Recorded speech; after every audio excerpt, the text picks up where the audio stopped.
بعض جگہ ایسی بھی اطلاع ملی کہ جہاں مطلع صاف نہیں ہے اور پھر وہاں رویت بھی نہیں ہوئی.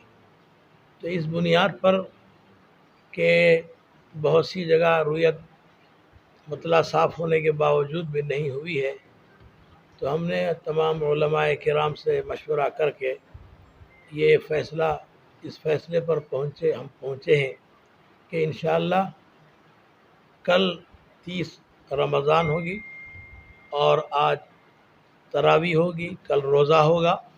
انشاءاللہ 3 مئی کو عید الفطر منائی جائے گی.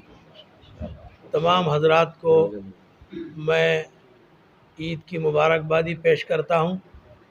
اس لیے آپ تمام حضرات اس بات کو غور سے سن لیں کہ عید 3 مئی بروز منگل منائی جائے گی اور کوئی دوسری صورت نہیں ہوگی.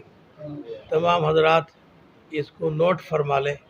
اللہ رب العزت اس عید کو ہم سب کے لیے مبارک فرمائے اور پوری امت کے لیے خیر کا باعث بنائے، پورے ملک کے اندر امن و امان کا ذریعہ بنائے. بس آپ تمام حضرات کو میں دوبارہ عید کی مبارکبادی پیش کرتا ہوں. تمام علماء کرام بھی یہی بات کہہ رہے ہیں کہ آپ تمام حضرات کی خدمات میں عید کی مبارکبادی پیش فرمائیں.